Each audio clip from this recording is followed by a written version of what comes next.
ter 2, ter 5, ter 500 membros participando da conferência, o que menos importa. O mais importante é registrar-se no cenário da história com um trabalho como esse. Espero que vocês da biblioteca tenham a audácia de já sair daqui com a data do segundo, para que todos nós possamos fazer isso. E com certeza, o colega sabe, o importante é plantar a semente da produção do conhecimento. Isso vocês fizeram. Então, eu me sinto muito lisonjeado e honrado por vocês terem dado esse passo, por você ter aceito o convite para estar aqui conosco. Enfim, é isso. Obrigado. Eu não pude estar com vocês ontem, mas com certeza vou estar na sua segunda parcela da tarde com os meus alunos. Você vai esconder ela escondeu você, porque nós queríamos, vamos lá hoje, bater com a cara na porta. Você vai fazer lá o cara? Agora de manhã. Perfeito. Acho que eu vim. Não, porque eu pedi beber aqui para ele. Caso você queira, pode começar a falar para você. Só para ver se eles estão esperando. Estão aí. Pronto. Maravilha.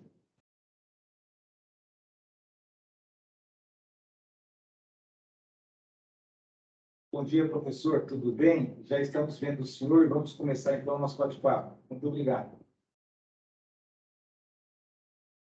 Bom dia para vocês.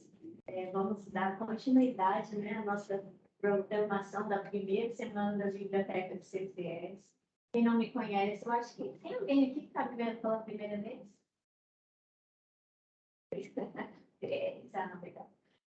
Porque a maioria eu já estou reconhecendo de ontem, né? Então, agradeço a presença de vocês. Eu sou a Lise, estou na direção agora da biblioteca. E foi com muito carinho que a gente preparou essa programação para vocês. O professor Luiz já fez uma introdução maravilhosa, que eu gostei bem mais sucinta ainda. Estou feliz porque tem mais gente aí com a gente, pessoal de onde você está destacado de vitória. Que legal, né? E eu já vou passar a palavra para a Ana, que é a nossa palestrante. A gente vai falar aí sobre revisão integrativa de lá de São Paulo. Se quiser se apresentar de novo, falar mais, tá muito fácil.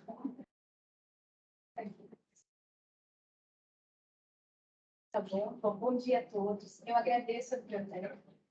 Está gravando. Bom dia a todos. Eu agradeço a Biblioteca da UFS pela oportunidade de estar com vocês hoje. Eu sou Ana Carolina Alencar. Eu sou enfermeira, fiz meu mestrado na Escola de Enfermagem da USP. Eu trabalho na Wolters Kluwer, que é uma empresa de publicação científica que disponibiliza bases de dados aí para instituições de saúde, instituições de ensino, e em especial para o portal de periódicos da CAPES. Então, esse é o contexto de eu estar aqui hoje. Vocês têm acesso à OVID, que é uma plataforma de busca avançada em saúde, pelo portal de periódicos, onde vocês conseguem acessar tanto a Medline como revistas que a CAPES contrata. Tá? A OVID ela tem um diferencial que é a assertividade, a efetividade da busca. Quando vocês quiserem fazer treinamentos específicos para esse uso, vou colocar no e-mail de vocês, depois aqui dessa apresentação, e aí a gente consegue marcar treinamentos, tanto em grupo, o professor com seus alunos, né? Ou então treinamentos individuais também, para pegar a pergunta de pesquisa de vocês e executar uma estratégia de busca na hora. Tá? Então, fiquem bastante à vontade aí.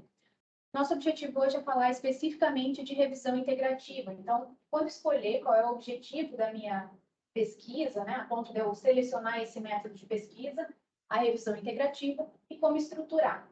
Certo? Nós falamos ontem sobre os tipos de revisão de literatura, então a gente explorou bastante de manhã os 4 principais tipos, revisão sistemática, meta-análise, revisão de escopo e revisão integrativa, diferenciando cada um deles. E hoje eu vou me ater especificamente a essa metodologia, que é um método emergente dentro dos tipos de revisão, e ele tem aí algumas questões para serem conversadas ainda a respeito dele, certo? Quem quiser participar, qualquer dúvida que vocês tenham, podem comentar aí durante a apresentação, não me importa, tá? Podem perguntar. O pessoal online também, se quiser mandar mensagem no chat, o chat está aberto para quando vocês tiverem dúvidas. Tem um link de participação, eu coloco depois ao final para vocês, que eu acabei esquecendo de incluir aqui na apresentação, mas não me deixem esquecer, tá? Para vocês ganharem uma certificação em parceria com o portal de periódicos da CAPES. Eu começo trazendo essa informação, então eu vou me basear essa apresentação em um autor específico, que é o Altmore, e uma outra autora também, que eu sempre esqueço como pronunciar o nome, mas enfim, a referência está nos slides acompanhar. Mas ele traz esse fato, e é um fato que a revisão integrativa é um método bastante criticado, por ter um potencial de viés e uma falta de rigor. Então, a gente escuta bastante isso. Eu conversei ontem sobre a hierarquia dos tipos de revisão, em que dentro da academia a gente olha a revisão sistemática como esse método que é sistemático, que é rigoroso, que tem um peso maior quando a gente fala de prática baseada em evidências. E aí eu olho para a revisão integrativa como um tipo de revisão que tem menos valor ou que tem menos peso. Né? Isso é bastante comum e isso reflete nas publicações científicas. Então, normalmente, uma revisão integrativa, quando ela não é bem feita, quando ela não segue passos bem estruturados, ela vai ter uma dificuldade maior, vocês terão uma dificuldade maior na publicação da revisão integrativa. Então, tem mesmo revistas de revisões que não aceitam revisões integrativas. Isso depende muito de como a gente estrutura essa pesquisa. Tá? Então, ele traz essa necessidade. Esse artigo é de 2005, então ele é bastante antigo, onde eles trazem uma atualização de um outro artigo de 95, e o que eles propõem é exatamente trazer novos conceitos ali, uma nova estruturação, e deixar para a comunidade científica essa necessidade de trazer um rigor metodológico maior para as revisões integrativas. Recentemente, a gente tem um livro também, que depois eu coloco para vocês a referência, que é um passo a passo de como fazer a revisão integrativa. Então, a gente tem aí, ao longo desses anos, esse desenvolvimento dessa metodologia de revisão integrativa, certo? Então, eu tenho aqui que ele é um método de análise, síntese, elaboração e conclusões, que ainda é mal formulado. Vocês vão ver que a gente utiliza muito de outras ferramentas, outras plataformas, né? Ou outros métodos de avaliação de outros tipos de estudo, para poder trazer o rigor metodológico para esse tipo de revisão. Então, a recomendação é não fazer? Não, pelo contrário. Vocês vão ver que ele tem um objetivo, né? A revisão tem um objetivo bastante interessante, bastante útil para a implementação de práticas baseadas em evidências, em especial em sistemas complexos. Então, eu vou pensar em sistemas de saúde, eu vou pensar em políticas públicas de saúde, e aí olhar para uma revisão integrativa é bastante interessante, é bastante útil dentro desses contextos. Eu só preciso tomar todos esses cuidados de seguir um rigor metodológico enquanto eu estou elaborando esse método. E só para um pouquinho essa discussão. Será que a revisão narrativa, ela realmente não tem esta força de trazer uma informação nova? Ou será que há uma estrutura montada para as revisões sistemáticas? Vou excluir a meta-análise, para a sua revisão sistemática, e que ela ocupa e ela é trazida como primeiro nível de evidência, porque ela faz a junção de estudos que possam trazer uma nova verdade dentro da ciência? Será que não falta dentro da revisão narrativa também essa maior divulgação de que ela traz igualmente? Ela não é nem mais nem menos, ela traz igualmente, porque se eu sigo passo a passo, se eu tenho a construção, se eu sigo o MRD, por exemplo, produção, método, resultado, discussão. No final da introdução, eu vou colocar o objetivo. Se no final da discussão eu vou colocar a conclusão, essa estrutura, se eu consigo reproduzir colocando o método, tanto faz ser sistemático ou narrativo. Só para fechar esse comentário. Parte das revisões sistemáticas, porque o próprio nome diria que eu teria que esgotar a temática. Teria que revisar em vários idiomas. E a maioria das revisões sistemáticas não são assim. Tá? Nós aceitamos. Elas, na essência, são narrativas e não sistemáticas. Então, apenas para a gente pensar um pouquinho, quando nós vamos fazer nosso TCC, nosso mestrado, nosso doutorado, nosso pós-doutorado, uma das primeiras publicações que nós devemos encaminhar é, de fato, a nossa base empírica de literatura. Se na forma de revisão sistemática ou narrativa, vai de acordo com o objeto que eu tenho em mãos. Que o importante é que aquele estudo possa ser reproduzido e, consequentemente, ele possa ser publicado. E há sempre revistas que publicam revisões dessa natureza. Eu tenho um exemplo muito simples da revista Clínicas, que você conhece muito bem, em 2010, nas Escolas Clínicas, é uma revista que é uma das melhores revistas no Brasil, e nós começamos a quebrar esse paradigma em 2010. E a data é muito interessante. A gente confere na literatura, amanhã eu mostro para vocês. No dia 1º de abril de 2010, dia da mentira, nós fizemos uma submissão de uma revisão narrativa para aquela revista. No dia 6 de abril, nós recebemos 2 pareceres, até que era o Maurício, que era editor, de 2 bons, segundo ele, revisores, aprovando nossa revisão para publicação imediata sem nenhuma correção narrativa.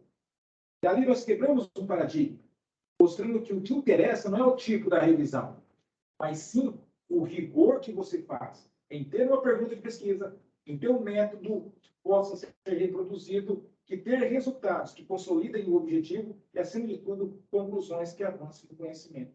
A revisão narrativa é muito importante. Então, eu só fiz esse detalhe, mais uma vez, desculpe a interrupção, mas para trazer ainda mais a importância que é uma temática como essa, que nós não valorizamos, porque nós não conhecemos. Eventos desse jeito, senhores, são fundamentais de serem reproduzidos para trazer luz ao conhecimento. Nós valorizamos aquilo que nós conhecemos. É uma tendência do ser humano. O que não está aos nossos olhos, nós desprezamos. Então, a sua colocação é muito interessante e traz uma contribuição bastante importante para que nós possamos aumentar o número de revisões, porque todos nós gostamos de sentar ali numa revisão. Fazemos um apanhado rapidamente sobre o objeto que nós estamos trabalhando. É muito importante esse tópico que você está colocando. Acho que tem uma coisa importante aqui, que são os tipos diferentes de revisão de literatura, né? Então, retomando um pouco a aula de ontem. Assim, a gente não considera uma revisão integrativa, uma revisão narrativa o mesmo tipo de revisão. São duas revisões diferentes. A revisão integrativa ela tem um objetivo distinto, e é aí que a gente vai diferenciando os tipos de revisão, como a gente conversou antes. A revisão narrativa ela vai fazer esse apanhado também do que está publicado na literatura, mas ela não tem aquela discussão a partir de teorias, como a gente colocou ontem, né? Então, eu não tenho essa possibilidade de fazer inferências, de discutir conceitos ou discutir teorias a partir do que está colocado. O professor está certíssimo quando ele fala que o objetivo principal é seguir um rigor metodológico para a elaboração dessas revisões. O que acontece? Quando eu não tenho algo sistematizado, fica muito mais difícil de que os profissionais, de que os estudantes, de que os pesquisadores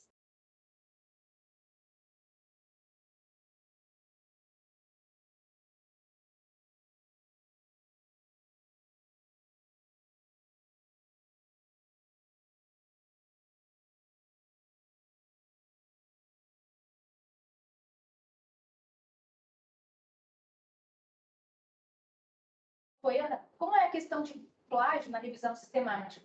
Porque as etapas são tão bem definidas, é tudo tão fechado, que ela tinha a sensação de que ela pode fazer um trabalho que se assemelhe muito a outro trabalho.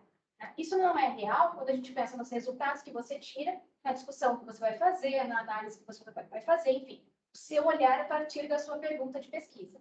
Mas eu tenho isso para a sistemática. Quando eu não tenho isso para a integrativa, e é isso que eu tento mostrar aqui, o avanço dessa estruturação de uma metodologia para a integrativa, isso permite que as pessoas sigam o caminho que elas queiram. E aí, quando eu tenho aí algumas barreiras na minha trajetória, eu vou fazendo adaptações, porque é o meu mestrado, é o meu doutorado, é a minha pesquisa. Então, nem todo mundo tem esse compromisso que o professor coloca aqui como algo extremamente importante de seguir uma metodologia rigorosa. Talvez eles nem achem que estão fazendo uma coisa que é ruim, que vai ter implicações ruins, mas no caminho da pesquisa isso está permitido porque eu não tenho algo sistematizado e estruturado, certo? Então, é por isso que vem essa colocação de que ainda não é um método rigoroso e que ele ainda tem aí uma abertura para alguns vieses. Eu trouxe aqui, eu fiz uma busca rápida na obra de Medline hoje de manhã, só para vocês entenderem como as revisões integrativas elas são um método emergente, né? Então, eu tenho a primeira publicação dentro da Medline na Orbit, ela é de 1970. Então, a gente publica revisões integrativas há bastante tempo já. Mas, quando eu olho, em comparação com as revisões sistemáticas, ela diz respeito a 1,7%. Eu tenho 194 mil publicações, onde o título coloca que aquela é uma revisão sistemática, com ou sem meta-análise. Eu tenho 13 mil publicações de revisões de escopo, que são hoje o tipo de revisão que mais chama a atenção dentro da academia. todo mundo, é a revisão da moda, agora a revisão de escopo, e eu tenho depois as revisões integrativas com 3.313, ou seja, 1,7% das revisões sistemáticas e 24% aí das revisões de escopo. Tá? Então, a gente precisa ampliar esse rigor metodológico e, sim, fazer uso desse tipo de revisão para essas perguntas de pesquisa que estejam relacionadas, como eu comentei, a teorias, a conceitos, né? A gente vai falar um pouco melhor disso aí à frente. Então, quando eu aplico as revisões integrativas, quando elas são úteis, né? Elas são aplicáveis para o cuidado de saúde. Então, geralmente, eu vou usar as revisões integrativas para evidências complexas relacionadas a sistemas de saúde, relacionadas a processos de trabalho, a questões assistenciais e, sim, a questões clínicas também. Mas sempre entendendo que as revisões integrativas, elas estão aí relacionadas, como eu comentei já, a teorias, a conceitos, né? É aí que a gente vai pensar na utilização de uma revisão integrativa. Ela pode influenciar políticas públicas de saúde, assim como os outros tipos de revisão também, mas aqui, como ela permite que a gente faça essa discussão com o conteúdo, e aí, como eu coloquei essa inferência, né? Eu estou discutindo a partir de uma teoria, eu estou discutindo a partir de um conceito, ela vai permitir que a gente utilize, que a gente aplique em políticas de saúde, ou como eu já falei, no processo de trabalho, no hospital, na atenção primária, onde for interessante para vocês utilizarem essa informação. Ela também permite que a gente faça o melhor uso das evidências disponíveis. Então, também tem essa diferenciação, né? Então, o professor coloca essa questão da pirâmide de evidências, onde as revisões sistemáticas, elas têm ali um peso maior. As revisões sistemáticas, como eu falei ontem, elas são revisões que são comparativas, né? Então, eu estou tentando encontrar as melhores evidências disponíveis, e aí, a partir desse encontro das melhores evidências, eu vou ver o nível de evidência. Eu também trabalho posteriormente com classificação de recomendação. Então, aqui a gente está fazendo um foco muito, realmente muito focado, muito direcionado, né, para aquela pergunta que é bastante específica, para eu encontrar as respostas relacionadas às melhores evidências, a melhor informação disponível, né, relacionada ao diagnóstico, ao tratamento. Então, aqui eu tenho uma lupa realmente muito bem direcionada para aquela pergunta que eu estou buscando. A revisão integrativa, ela também permite que a gente faça a síntese de evidências, que a gente utilize essas melhores evidências disponíveis. Eu vou garantir isso a partir de um rigor metodológico, fazendo, por exemplo, a avaliação dos estudos que eu estou incluindo. Mas ela permite isso também porque é o único método que permite que a gente utilize diversos tipos de estudo. Então, na revisão sistemática, eu preciso utilizar tipos de estudo que são semelhantes ou que são iguais, né? Eu vou trabalhar com ensaios clínicos randomizados. A mesma coisa para meta-análise, vou comparar métodos quantitativos, porque aqui eu estou fazendo comparação, e aí, como eu comentei, a gente precisa comparar iguais. Na revisão integrativa, eu posso utilizar estudos, pesquisas de diversos tipos de estudo. E aí eu vou ter uma forma específica de avaliar cada um desses estudos e também de compará-los, não no sentido de análise comparativa, mas sim de retirar ali as informações, extrair as informações que estão dentro desses estudos, tá? Mas é isso que permite também que a gente faça esse melhor uso das evidências aí que estão publicadas nessas revisões integrativas. Já coloquei que ela é útil para gerar ou refinar uma teoria ou hipótese, permite a inclusão de várias perguntas de pesquisa ou hipóteses também, as demais também permitem, né? Então, eu posso fazer uma revisão sistemática com mais de uma pergunta, mas eu vou precisar seguir um caminho determinado para encontrar as respostas para cada uma daquelas perguntas. Então, toda a minha trajetória ali da revisão sistemática, ela vai precisar ser replicada para cada uma das perguntas. Enquanto aqui, eu posso ter várias perguntas e na minha análise posterior é quando eu vou identificar as respostas para essas perguntas que eu estou respondendo no decorrer da pesquisa. Integra diversos desenhos de estudo, como eu comentei, diversos tipos de estudo. E é um ponto interessante porque é o único método que permite revisão integrativa de revisões sistemáticas, né? A revisão narrativa ela também permite aí revisão de revisões sistemáticas, enfim. Eu comentei ontem que tem 2 estudos, um de 2009 e outro de 2016, que mostram a quantidade de revisões que a gente tem publicadas. Então, de 2009 mostrava 14 tipos de síntese de conhecimento, enquanto de 16, 25 tipos de síntese de conhecimento. E a gente precisa identificar qual método responde àquele objetivo da nossa pesquisa, qual método responde à nossa pergunta de pesquisa, certo? Então, nesse caso, eu tenho essas possibilidades para a revisão integrativa.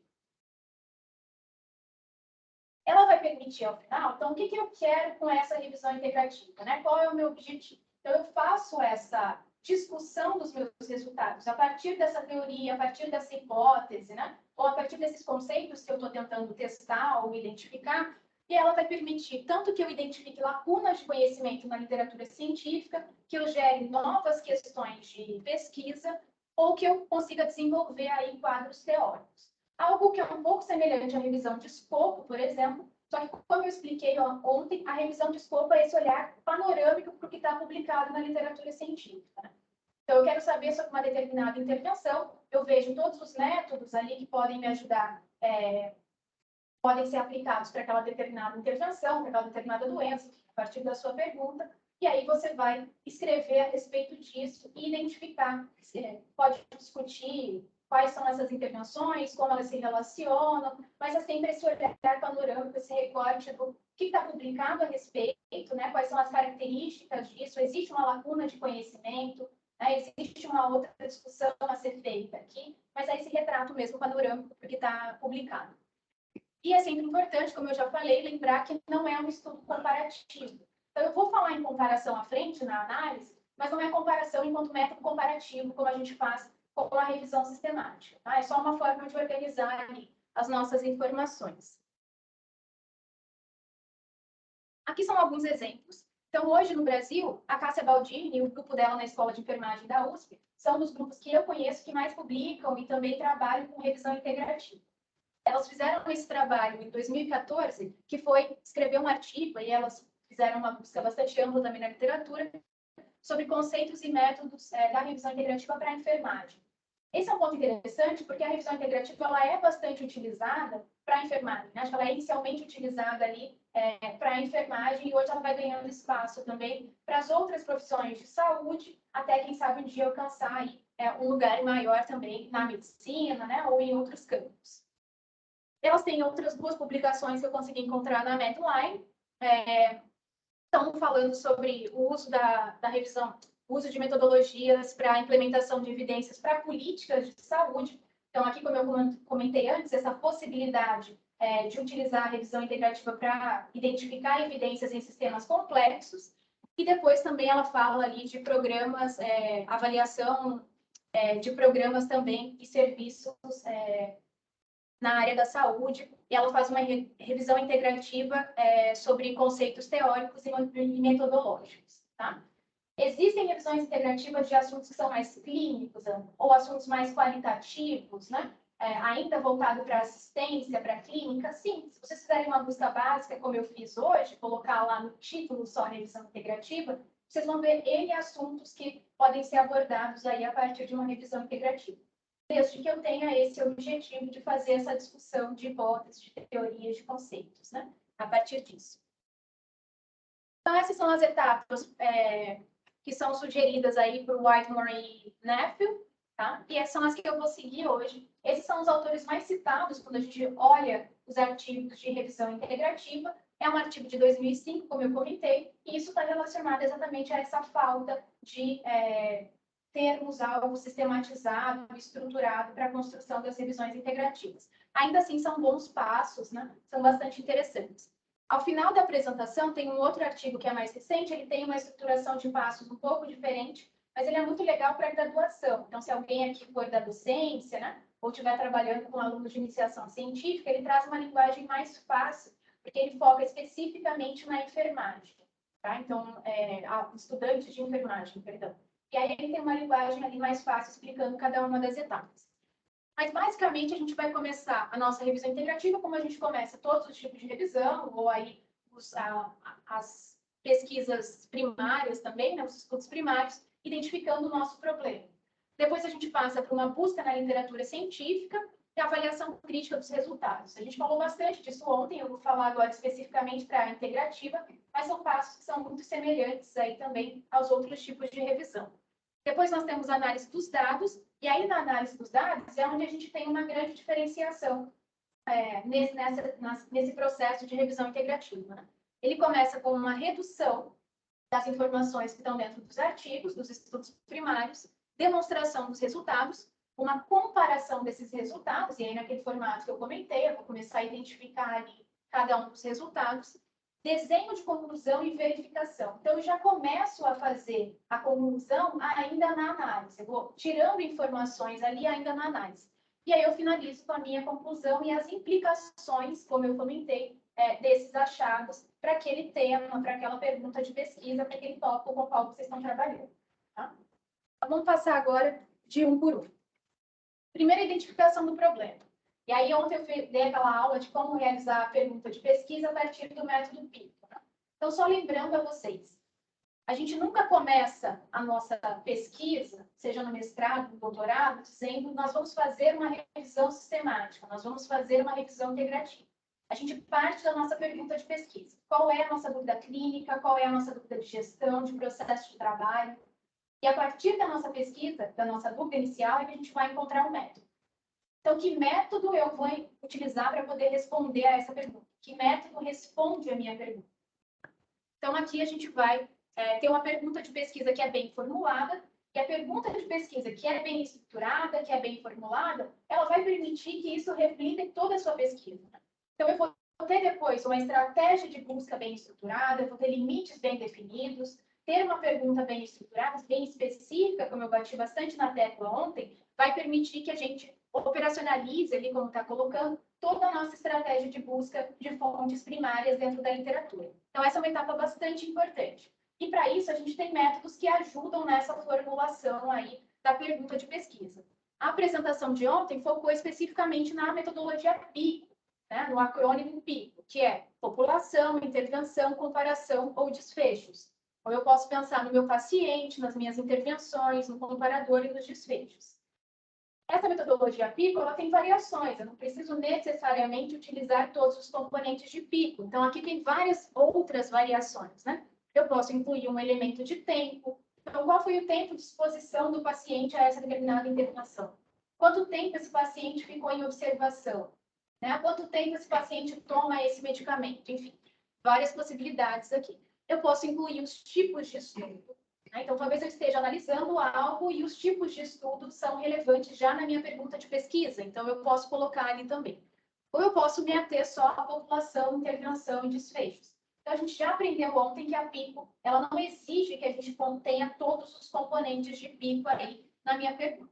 Um outro método também, que já não tem esse peso tão grande quanto a PICO, ou não é tão reconhecido, é o SPIDER, que fala de uma amostra, fenômeno de interesse, o desenho de estudo, né? Como a gente tem ali o desenho de estudo também na PICO com TS, uma avaliação e o tipo de estudo também ao final. Tá? Então, são alguns acrônimos, algumas metodologias que vão ajudar nessa estruturação de uma pergunta de pesquisa que possa ser respondida, que seja assertiva, que vai fazer com que a gente encontre as melhores respostas aí para aquela nossa pesquisa que nós estamos desenvolvendo. Minha segunda etapa é a busca na literatura científica. Então, eu já tenho a minha pergunta estruturada, agora eu vou passar por aquelas etapas que a gente já conhece, né? Então, é uma etapa crítica para o aprimoramento do rigor metodológico. Então, esse é um ponto bastante crucial. A gente não tem aqui a indicação, por exemplo, de utilizar o Prisma para as revisões integrativas, mas nada exclui a possibilidade de que vocês utilizem. Alguns autores indicam hoje que vocês possam utilizar o Prisma para poder descrever essa etapa de busca na literatura científica.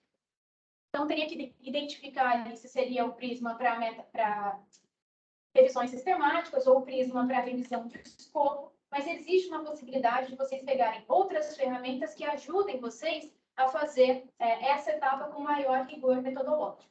Então, basicamente, o que a gente vai fazer aqui é emprestar ferramentas de outras metodologias para poder trazer rigor metodológico para essa, entendendo que o que eu quero aqui é o objetivo desse método. Né? Eu poderia pensar, faz logo uma revisão de escopo, precisa se batendo numa revisão integrativa. Não, porque ela tem um objetivo importante, e é esse objetivo importante que eu quero alcançar.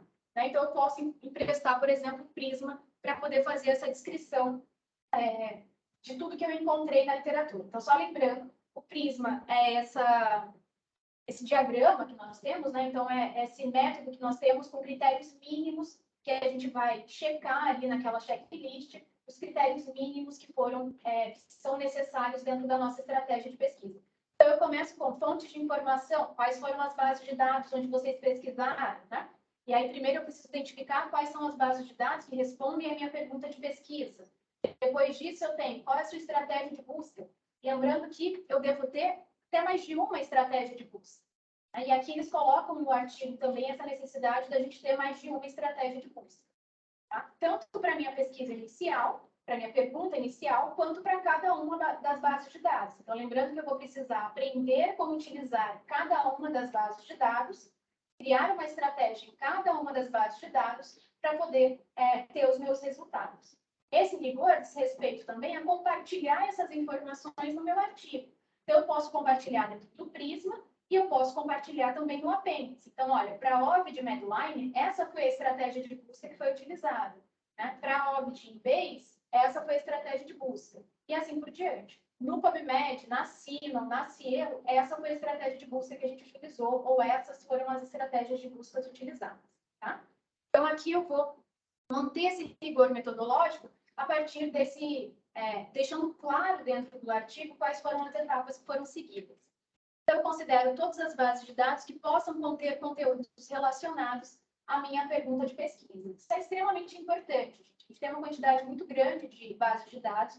Vocês estão numa instituição pública, então vocês têm acesso a bastante conteúdo no portal de periódicos da CAPES. E no Brasil, a gente tem esse privilégio, né, de ter acesso a um consórcio que dá a vocês essas informações.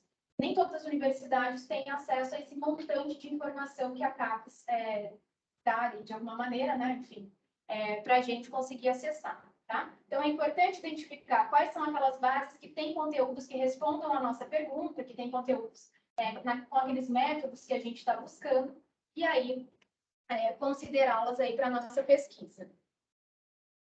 Ainda dentro da busca, tem uma etapa importante, que é a definição dos critérios de inclusão e exclusão.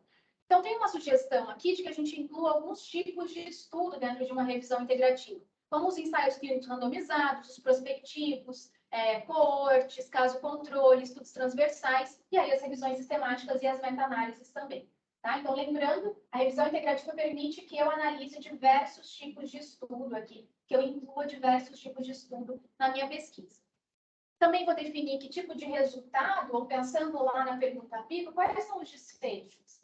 Eu posso pensar também nos meus desfechos anteriormente aqui e fazer um levantamento de desfechos que eu estou buscando. Se o artigo encontrou desfechos que eu não estava esperando, eles podem entrar nos critérios de exclusão ou não. Então, eu considero para minha pesquisa também. Idioma de publicação é bastante importante, eu falei isso ontem também. Geralmente, a gente não faz um limite aí de idioma, né? Eu não deveria fazer um limite de idioma, mas ele é necessário. Tem vários artigos que a gente não vai conseguir analisar, porque são idiomas que a gente não compreende. Vocês podem optar pela tradução, desde que vocês tenham uma garantia de que não há erros grosseiros de tradução, ou que essa tradução não vai gerar aí uma má interpretação cultural também. Então, ficou aquela tradução estranha, não dá para interpretar direito o que está dizendo, esse artigo tem que ser excluído também. Né? O Google Tradutor está aí para ajudar, mas dependendo de como está essa tradução, esse artigo precisa ser excluído, porque aí tem alguns pontos aí de interpretação que vocês não vão conseguir considerar nessa leitura e nessa análise do artigo. Tá? Então, vocês... Só uma observação, né? E o Google está aí realmente para ajudar, sem preconceito. A utilização do Google é uma ferramenta disponível, gratuita, que nós podemos usar a qualquer momento para executar uma tarefa como essa. Mas eu tenho uma pergunta para você com referência a nós fazemos uma junção dessas informações. Na seção método, eu entendi que você sugere que façamos o passo a passo, inclusive citando métodos diferentes que eu utilizei para a busca em cada base, porque elas assim comportam. É isso mesmo? Por exemplo, quando eu vou trabalhar no Linux, eu faço uma busca de um determinado modo, como os descritores no Linux. Aí eu posso fazer o uso de outros descritores noutra base, por exemplo, Medline, ou pela vídeo, ou qualquer outra base. Aí eu vou juntar esse passo a passo com todas essas palavras-chave utilizadas para eu fazer a reprodução do método na íntegra. Isso que você colocou? Não. O que acontece? Cada base de dados vai ter funções diferentes e regras diferentes, né? Então, a nossa pergunta está posta. a pergunta tem aspectos específicos ali. Então, vamos pensar numa pergunta, eu costumo usar a pergunta de qual o impacto da Covid-19 em profissionais de saúde, adultos e adultos jovens, né? Qual o impacto, como é que é? Perdão, deixa eu pensar de novo. Qual a prevalência de burnout, por exemplo, profissionais de saúde, adultos e adultos jovens durante a pandemia de Covid-19? Essa é a minha pergunta de pesquisa. Então, meus aspectos estão claros. Pandemia de Covid-19, profissionais de saúde, adultos e adultos jovens, e que mais burnout, certo? Então, esses são os aspectos de pesquisa. Para cada base de dados, eu vou pegar esses aspectos de pesquisa e aí eu vou transformá-los em palavras-chave ou descritores. Então, a Medline, por exemplo, tem um descritor que é o MESH, Medical Subject Headings. Então, as minhas palavras-chave, descritores e estratégias de busca, ela varia porque eu estou trabalhando nessa base de dados específica, mas os meus aspectos são os mesmos. Não variam os meus aspectos. Eu passo para Lilacs, eu passo para Embase, que tem o M3, os meus aspectos seguem o mesmo, mas eu tenho outra estratégia. É essa estratégia, do começo ao fim, as primeiras palavras, a combinação com o end of word, o resultado final, essa estratégia linear aqui, como é na Opt, por exemplo, linha a linha, que eu compartilho no artigo, pode ser no apêndice, enfim, fica claro? O que você coloca no método, tá correto? Isso, para que ele possa reproduzir. Isso, exatamente. Então, esse é o objetivo mesmo, que outros autores possam reproduzir aquela mesma estratégia de pesquisa. Mas eu sempre destaco isso porque as pessoas geralmente pegam a mesma estratégia e elas replicam a mesma estratégia em diferentes bases de dados. Então, eu aprendi a fazer no Medline, e aí eu saio do Medline e vou para a base Lilacs, aí eu faço a mesma, eu vou para Sino, eu uso a mesma. Então, eu não entendo nem os botões direito, né? Eu não sei nem quais são as regras. Então, por exemplo, essa base tem filtros. Adultos e adultos jovens é um filtro na Opt. Você não precisa colocar como palavra-chave. Mas aí eu vou para uma outra base que não existe aquele filtro. Então, eu preciso incluir como palavra-chave. Né? E assim por diante. Então, eu preciso aprender cada base de dados e adaptar a minha estratégia a cada uma delas. Mas os aspectos são o mesmo. Tá? Então, nessa revisão integrativa, o correto, então, seria sempre ter um protocolo de busca embutido dentro da rede de desenvolvimento? Ele não tem protocolo. Essa é uma das questões que faz com que é considerado uma revisão com rigor menor do que as demais. Né?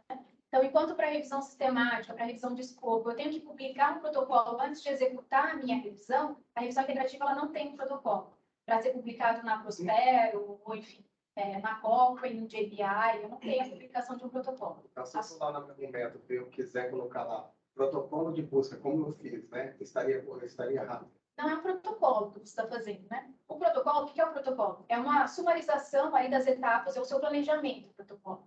Então, o protocolo você vai planejar tudo que você vai fazer na sua revisão, incluindo as estratégias de busca, tudo que vai ser utilizado, você vai submeter ele em uma dessas plataformas, enfim, em um desses grupos, para que isso garanta que, ao executar a sua pesquisa, você vai seguir aquele planejamento. É uma garantia. Foi o que eu falei no começo. Como eu não tenho essa garantia, é muito fácil que os pesquisadores sigam ali o caminho que convém até, mesmo que não seja por mal. Mas, enfim, o protocolo, quando eu publico lá no Prospera, ele tem dois objetivos. Um é evitar a duplicação. Então, se já está publicado, eu consigo identificar outras revisões, por exemplo, que já foram publicadas anteriormente, ou que estão em andamento ou que já foram realizadas. Eu vou pensar, alguém já respondeu minha pergunta de pesquisa. Existe a necessidade de uma atualização? Não. Então, eu vou fazer. Vou achar outra lacuna e vou fazer a partir de outra lacuna. Tá? Mas não vou. Então, você me respondeu uma pergunta aí que, se eu não submeti esse protocolo para a revista, mas eu coloquei ele no meu método, ele não se chama protocolo, ele vai chamar outra coisa? Ele não é protocolo. E qual é essa outra coisa? Aí eu fiquei curioso, qual é essa outra coisa? Chama de passo a passo, qualquer outra É coisa? só a descrição do método. Não, É só uma descrição do método, tipo na narrativa. é uma É só uma descrição estruturação. do método. Então, por isso que a revisão integrativa não tem um campo que põe o peso da sistemática. Porque a maioria das revistas médicas não publicam revisão integrativa. A enfermagem é uma exceção. Então, mas se eu colocar lá, É só protocolo, método. o editor ele pode legal, É só um protocolo de maneira diferente. Isso aí. Você está chamando protocolo de outra coisa. Deixa eu só fazer isso numa publicação e a gente tenta pegar esse nível. De qualquer forma, eu tenho, para eu validar aquilo que eu publico, eu preciso ir a robustez do método que vai dizer se a revista vai aceitar ou não. Eu sou editor de revista. Quando eu pego, por exemplo, eu sou editor da área da Scientific Reports. Quando eu recebo artigo na Scientific Reports, seja de qualquer natureza, o que define que eu vou passar para o próximo revisor, eu faço esse primeiro filtro, é a robustez do método. Eu leio esse método. Eu consigo reproduzir esse método em vários simpósios, eu vou ter ali, por exemplo, a certeza de que esse método vai ser reproduzido com uma proximidade a 100%, por exemplo, em quantitativo, nós usamos intervalo de confiança. 95% de intervalo de confiança é possível. Aqui eu não consigo fazer isso. Mas se ele é robusto, eu consigo fazer esse passo a passo, por exemplo, e lá nós temos, por exemplo, a equipe que nós recebemos, eu recebo, eu falo, ok, eu achei esse trabalho interessante, quero que vá para frente. Verifica para mim a robustez do método. É a única coisa que interessa nesse grupo da Nature, tá? A robustez do método da Scientific Reports. Consequentemente, ele sendo reprodutível, e aí esse passo a passo que você está dizendo, que o professor chamou de protocolo, mas pode ser passo a passo, pode ser qualquer outra coisa. E a professora traz passo para o protocolo, eu teria que fazer um registro, foi o que eu entendi que você colocou no Prospero, por exemplo. Nós efetivamente conseguimos fazer essa reprodução, o que dá a robustez, e aí eu quero o paradigma de que ele não é um estudo que seja tão robusto quanto a revisão sistemática. Porque a partir do momento que você está fazendo isso, você está dando robustez a ele. E eu acho que esse é o grande achado do processo. E ele dá tanto trabalho quanto a revisão sistemática. A gente pode até achar que, olha, fazer uma revisão dá mais trabalho. Tudo dá muito trabalho. Fazer bem feito dá tanto trabalho quanto fazer mal feito. Então, na dica, vamos fazer bem feito. E o passo a passo que vocês vão ter... A professora Karine Sandaletti, que é uma das autoras daquele primeiro artigo da Cássia Baldini, ela fala que considera até mais difícil do que fazer uma revisão sistemática. Ela considera mais complexo do que fazer uma revisão sistemática. O que aqui a gente vai fazer? Tudo bem, rigor metodológico, você vai seguir, isso está dado, né, para que você consiga publicar, para que consiga ser aceito. Mas depois, quando você vai fazer a discussão a partir dessas teorias, desse conceito, essa é a parte que seria mais complexa. Então, eu não só encontrei na literatura científica, eu estou expondo aquilo, ou fiz uma comparação daquilo, eu preciso agora discutir com essas outras questões que eu estou trazendo. Enfim, essa é a opinião dela. O que você está chamando de protocolo é o método, é a metodologia, é a estruturação do método, tá? Não é um protocolo. Protocolo dentro de revisão é esse documento, né, ou essa estruturação que a gente faz, em que você vai planejar a sua revisão de sistemática, meta-análise ou de escopo, como eu comentei, porque elas têm possibilidade de publicação de protocolo. Você vai chegar nessas instituições ou plataformas e dizer, olha, é isso que eu planejo fazer, esse é o meu protocolo. Tá? E vai submeter. Isso também passa por uma avaliação. Sendo aprovado, você vai seguir com a sua revisão a partir desse protocolo. E é isso que impede que você leve aqueles caminhos tortuosos aí durante a sua pesquisa. Porque você tem um protocolo para seguir. Tá? Então, essa é a função do protocolo. A outra função é a que eu comentei, evitar a duplicidade aí, nas publicações científicas. Tá? Então, isso aqui. Eu quero determinar previamente, dentro da minha pesquisa aqui de revisão integrativa, o que vai ser realizado. Você descreve no método. Que método você vai seguir. A diferença é que você já está fazendo o trabalho, então não tem para quem você enviar isso, para alguém avaliar. Uma outra coisa que permite aqui o rigor metodológico da revisão integrativa é incluir a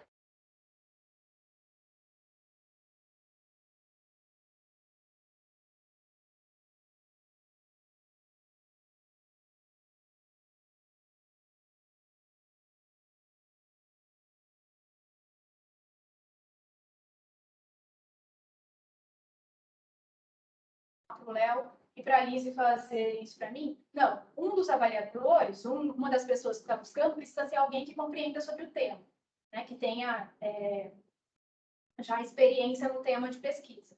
Mas o outro pode ser o bibliotecário, que vai te ajudar ali na estratégia, certo? Então, essa é outra coisa que traz a robustez também. Agora, todo esse processo, ele deve ser descrito na metodologia, tá? E aí, como a gente comentou ontem também exaustivamente, a ideia é que possa ser reproduzível por outros profissionais, por outros pesquisadores, até porque a gente precisa sempre pensar, como eu comentei ontem, quem é o usuário do conhecimento. Então, eu vou pensar se os usuários são pesquisadores, tanto na evidência final, na informação final que vai chegar até eles, como nessa possibilidade de reproduzir, de replicar o meu estudo em outros contextos, em outras realidades. Tudo bem? Ficou claro? Só a última pergunta. E esse protocolo que eu criei, no caso, ele pode ser publicado junto com a revisão que eu fiz? Integrativa não tem protocolo. É porque Mas se protocolo fosse é um ato oficial. Tá? Protocolo é um ato oficial, que foi acatado por uma comissão, por instituição. É só um efeito registro. Então, o termo protocolo é um registro que você vai fazer dentro de uma base para que você possa ter, tipo, uma COCLIN, por exemplo. Você vai escrever um protocolo lá dentro. Então, você passou a ser o detentor daquele protocolo. Então, o que a professora está colocando para nós é que essa tecnologia ela é inadequada de ser utilizada na seção método quando você não faz esse percurso. Sim, mas E aí aí você pode chamá-lo dentro da seção método, caminho, percurso, o que você quiser. Você não pode chamar de protocolo, de acordo com a sugestão que ela está dizendo, porque se ela for chamada, você vai ter que citar o protocolo do Prospera e citar o número que você o fez. Justamente, porque ela coloca para nós que esse rigor que efetivamente o protocolo nos dá, que impede que o autor do protocolo possa desviar para fazer uma adequação da sua busca de dados que ele se propôs a fazer. Na revisão narrativa, a crítica, segundo a professora, é que efetivamente nós encontramos essa maior facilidade, que não há esse registro, não é necessário fazê-lo. Então, nós não chamamos de protocolo, nós vamos abolir essa expressão protocolo quando falamos em revisão integrativa. Essa é a ideia, professor? Qualquer tipo de revisão, né? Ele tem esse objetivo muito claro, esse protocolo que você publica antes de executar a sua revisão. Nós somos mais velhos, nós aprendemos com protocolo. Quando a gente ia lá na Birene, por exemplo, bater a porta do pessoal para nos ensinar, que não tinha internet, não tinha nada, nós batíamos na porta e nós sempre fomos condicionados e aprendemos, a partir desse condicionamento, a chamar tudo isso de protocolo. Então, nós vamos, coloque seu protocolo como era sinônimo de dizer, o protocolo deverá ser colocado na seção método para que ele possa ser reproduzido. Aí as coisas vão se adaptando e você traz para a gente essa atualização. Claro, professor. Então, tá bom. Mais algumas questões relacionadas à definição dos critérios, né? Período de tempo. Eu sempre comento, o ideal é não definir o período de tempo, a menos que eu tenha uma justificativa muito clara para isso, como foi implementada uma política pública de saúde, e aí isso impacta ali naquele período de tempo, ou então, como a gente tem com o Covid-19, eu coloco a partir de 2019 em diante, né? Então, não havia nada a respeito até essa determinada data, mas o essencial nos tipos de revisão é que eu faça SWOT mesmo, que está na literatura científica, tá? Para a revisão integrativa, esse não se exige aí que você não coloque o período de tempo como é para a sistemática ou para a meta-análise, né? A gente costuma classificar a sistemática, a meta-análise, que a gente chama de revisões de agregação. Então, elas vão ter essa busca exaustiva na literatura científica. Revisões de escopo, integrativo, elas entram nas revisões de configuração. Então, elas permitem aí, a partir de justificativas, um limite temporal. Tá? Os métodos, é interessante colocar que não há restrição de tamanho de amostra, então, como aqui não é um estudo comparativo, eu não preciso fazer o que eu faço com a sistemática, né? Que eu preciso ter amostra semelhante, população com características semelhantes. Eu posso pensar aqui em tamanhos de amostras diferentes. Mas é importante pensar nessas semelhanças dos artigos também, considerar o que é importante manter nessas análises do que é semelhante, do que é próximo nesses artigos. E aí, sugere-se, como eu comentei, a revisão por pares, e há uma sugestão de utilização da ferramenta PRESS para fazer essa revisão por pares. Então, aqui eu volto naquela ideia de que, sempre que vocês precisarem de uma ferramenta, de um método, e não encontrarem, procurem outros métodos validados, de outros tipos de revisão, que vocês acreditam aí, na literatura, que eles possam atingir esse objetivo na revisão integrativa também. Então, o PRESS ele já é indicado, então quem quiser utilizar, pode utilizar o PRESS aí também. Etapa 3, avaliação crítica dos resultados. Então, agora é o momento em que a gente já encontrou os estudos primários, né? A gente já fez a busca pelos estudos primários e vai começar a avaliar esses estudos. O que eu tenho aqui é, de novo, a sugestão de que essa avaliação seja feita por pares. Isso é bastante importante, gente. Para vocês verem a importância, uma revisão sistemática da Cochrane não aceita a revisão sistemática, né? A equipe da Cochrane não aceita a publicação ou submissão de revisões sistemáticas que tenham sido feitas por uma única pessoa, tá? Porque isso gera um viés bastante grande. Então, é ideal que você tenha, para publicação na Cochrane, no mínimo 2 autores ali para aquela revisão sistemática. Então, manter essa prática é importante também aqui na revisão integrativa, certo? Ah, eu posso dividir? A pessoa lê metade dos artigos e eu leio a outra metade. Isso não é avaliação por pares, tá? Nem na parte da estratégia de pesquisa, nem aqui na parte da avaliação das pesquisas. São os dois seguindo os mesmos caminhos. Bom? Eu tenho que essa avaliação, então o que acontece aqui? Por que aqui se torna complexo? Se eu tenho vários tipos de estudo, para avaliar cada um deles, eu vou precisar de um método diferente. Então, eu vou precisar optar por um método de avaliação de estudos quantitativos, avaliação de estudos qualitativos, avaliação de métodos mistos, né? Então, eu vou precisar optar aqui por vários tipos de avaliação para poder avaliar cada um deles. E aí, vocês fazem essa seleção também, descrevem sempre isso na metodologia, quais foram os métodos utilizados. Então, aqui eu tenho duas sugestões também de avaliação. Então, ali eu tenho, né? O método de avaliação de estudos qualitativos e métodos mistos são particularmente aplicáveis na revisão integrativa. Então, vocês podem pensar nesses métodos de avaliação também, tá? E aí eu tenho esse scoring system, que pode ser utilizado, e tem também o Critical Appraisal Program, que pode ser utilizado também para essas avaliações. Tudo bem? Então, lembrando, tem vários tipos de estudo, vou precisar avaliar cada um deles a partir da sua metodologia. Avaliei, aí eu defino se eles entram ou não, se eles seguem ou não no meu estudo. E agora a nossa análise de dados, que é o que eu comentei como a etapa que mais se diferencia aí com relação às outras etapas da revisão sistemática, da meta-análise ou da revisão de escopo.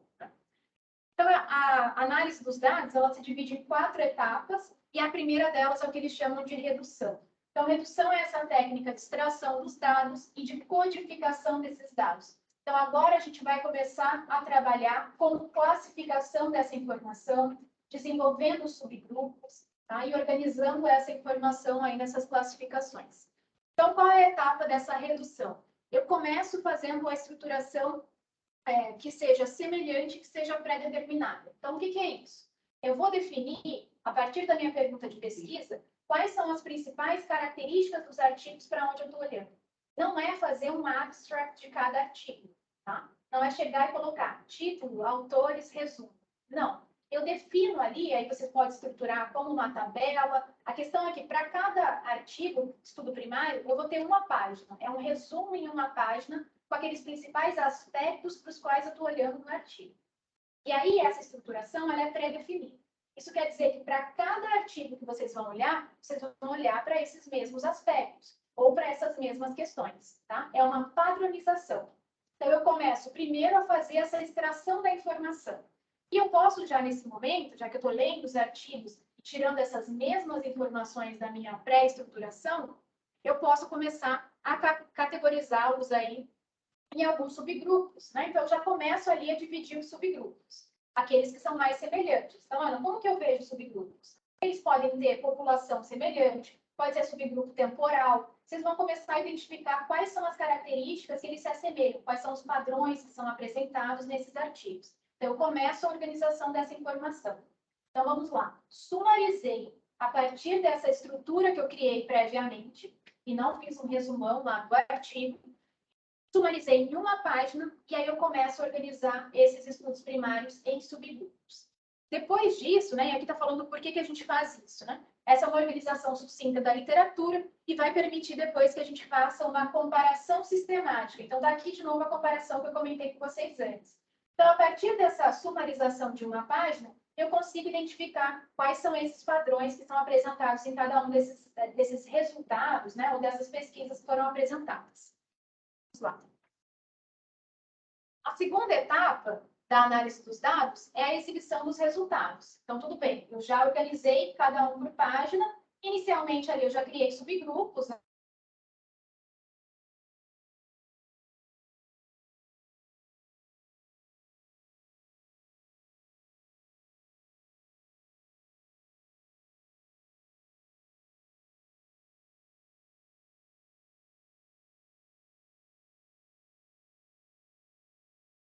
principais, removendo as informações dos artigos primários. Agora eu vou criar um sistema de classificação. Esse sistema de classificação, ele pode ter uma divisão lógica, né, ali relacionada àqueles subgrupos que a gente já organizou, ou baseada também nos tipos de evidência que a gente está buscando. Então, agora é a minha organização desse conteúdo, porque por isso a exibição dos resultados. E aí, como eu comentei antes, eu posso organizar esses subgrupos por contexto, por característica da amostra. Né? Então, eu vou organizar aqui por meu tipo de população específico, ou por contexto onde eles estão inseridos, né? Comportamentos e atitudes. Então, todas essas variações que tem dentro dos resultados dos artigos, ou das apresentações dos artigos, vocês vão classificar aquelas que são mais interessantes para vocês a partir do olhar e começar a organizá-los dentro dessas classificações. Tudo bem? Tá? Então, organizei a minha informação ali nessa exibição dos resultados. E aí eu começo a comparação. Então, agora sim, eu vou olhar para aquelas variáveis que são semelhantes. Eu vou olhar para as padronizações que tem ali dentro dos meus artigos e vou começar a agrupá-los a partir dessas variáveis semelhantes.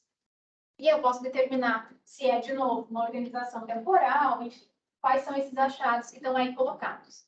Tá? Então, eu identifico padrões aí. Eu também posso identificar quais são as relações que estão colocadas. Né? Então, dentro desses achados, se há relações entre esses subgrupos, por exemplo.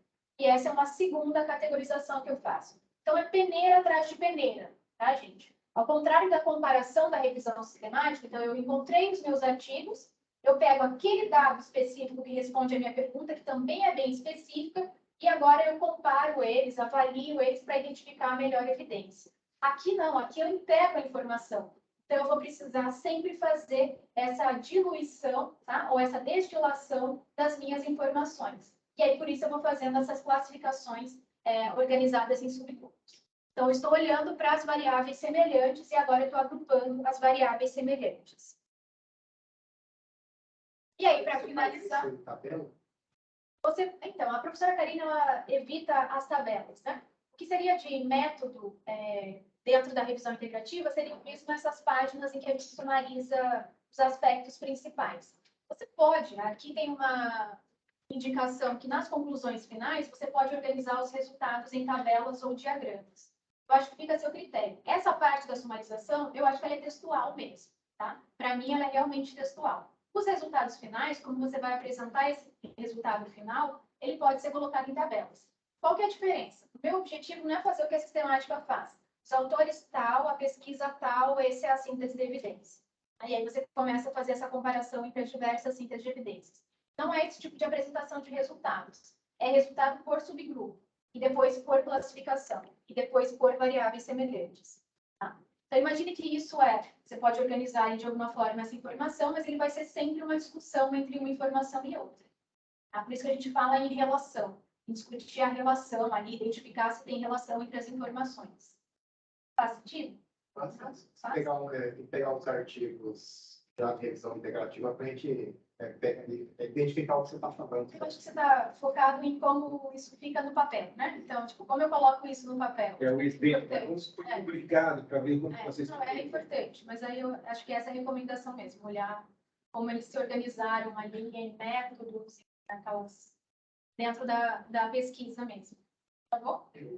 Você teria, depois que terminar o bate-papo, você teria como listar para a gente uns 2, 3 exemplos de artigos que nós podemos utilizar como modelo, exceto aqueles que você já listou, por exemplo, quando tem um artigo publicado em tal lugar, ou o próprio seu que você publicou. Né? Esses autores eles fazem uma revisão integrativa a partir dessa metodologia deles, é uma revisão integrativa.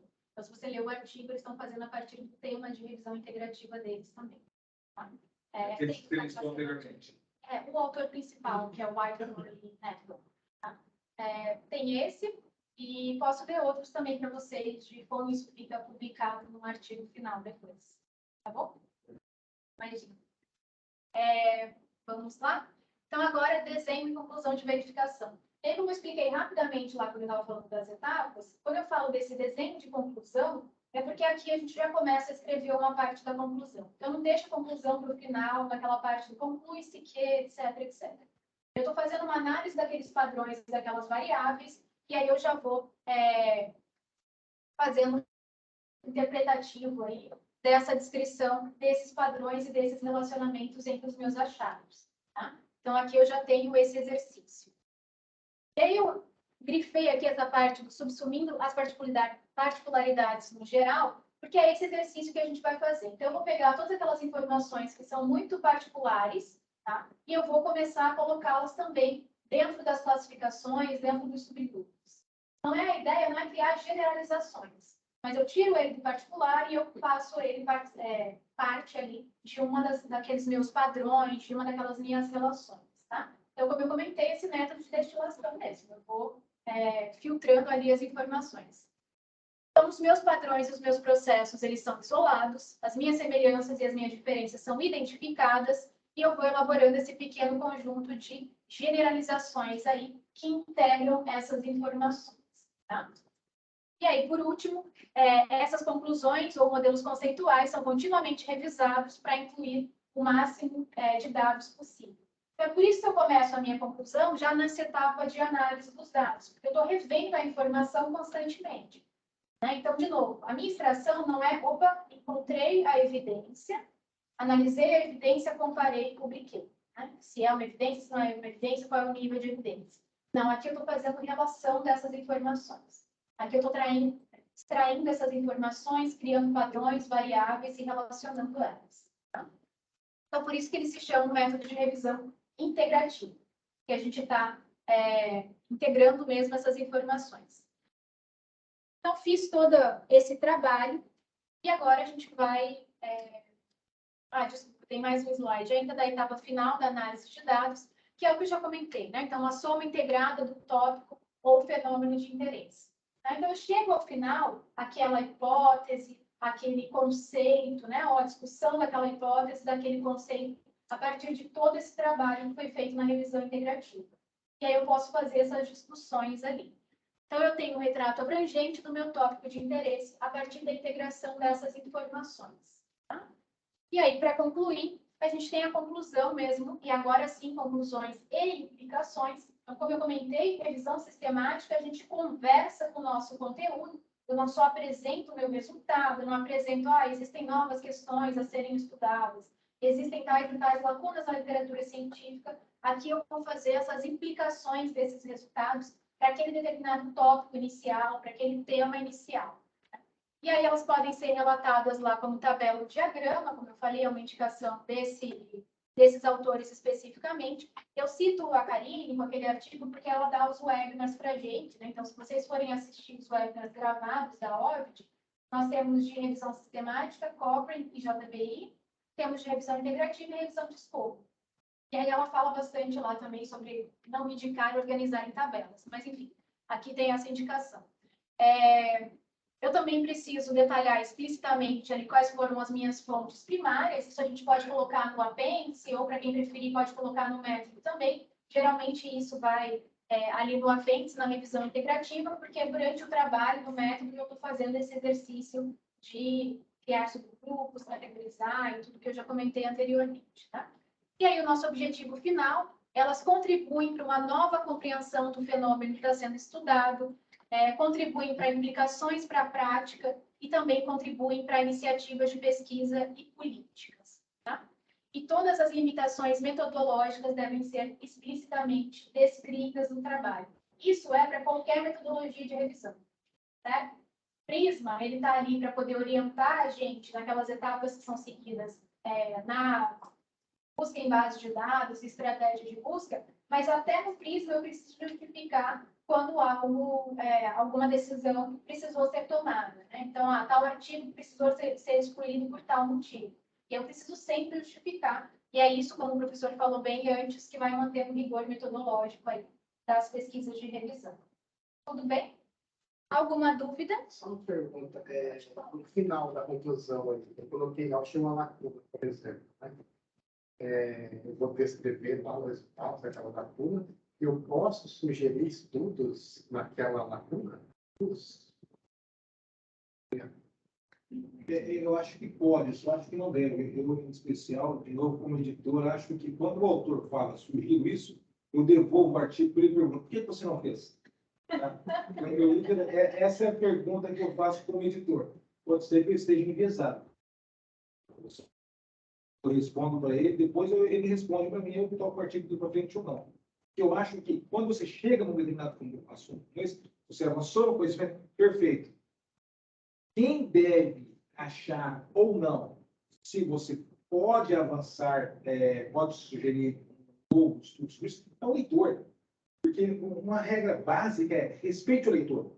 O leitor ele é um cara muito inteligente, ele está acompanhando o teu material, ele está lendo o que você escreveu, ele está perdendo o tempo dele com você, ele escolheu o teu assunto e ele não gosta de ser aviltado na sua inteligência.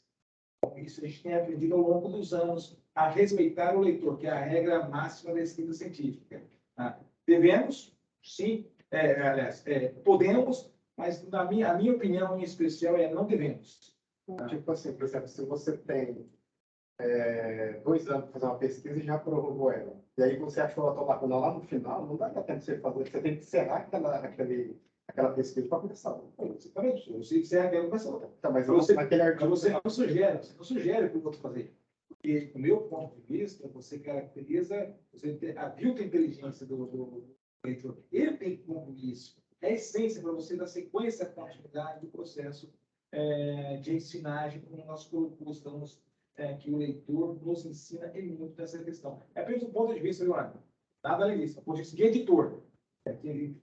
Com os anos, a gente vai aprendendo essas coisas e para você manter uma revista sendo lida, porque o importante não é só ler o artigo, o importante é ler o artigo, é citar o artigo, para que você tenha os dados bibliométricos para que a revista possa efetivamente continuar tendo um fator de impacto. Isso concordo com o professor, né? Então, acho que tem várias questões. Tem a questão do tempo, você passou um tempo fazendo essa revisão e aí você precisa publicar os dados, porque esses dados são relevantes.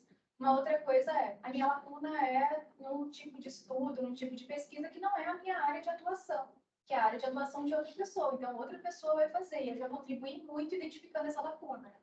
Então, não sei quanto é válido voltar dizendo porque você não faz, porque talvez essa pessoa não tenha capacidade metodológica, enfim, ou não seja nem a área de especialidade dela para ela fazer aquela pesquisa. Então, acho que só fazer a revisão já não é um só, né? Informação é extremamente importante. E é isso, os objetivos da revisão são tanto a gente encontrar evidências para a prática clínica e outros tipos de prática de gestão, implicações em políticas públicas e etc., como encontrar também essas lacunas na literatura científica. Então, é isso, gente. Essa é a avaliação. Então, ganhar o certificado está condicionado aí a fazer a avaliação. Vocês já fizeram? Não? Então, vocês podem ou apontar o celular aqui para o QR Code, ou então digitar o Bitly ali no... A câmera do celular, professor. Só como se fosse tirar uma foto. Está na chácara. E aqui travou, mas tem a lista de presença também, que eu Ana? disse vocês assim. Só um minutinho, já está travado, eu não consigo falar com vocês. Você está me ouvindo? Só um minutinho. Nós estamos. Agora sim. É só responder esse formulário de avaliação que gera a presença também do pessoal. Não, tem um outro link, eu já mando para vocês aí. Só um minutinho, que estava travado aqui. Ah, tudo bem, obrigado. Pode ir.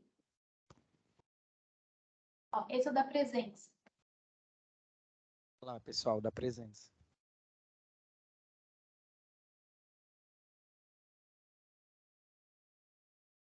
Aí vocês podem digitar, gente, o link ou então apontar de novo a câmera.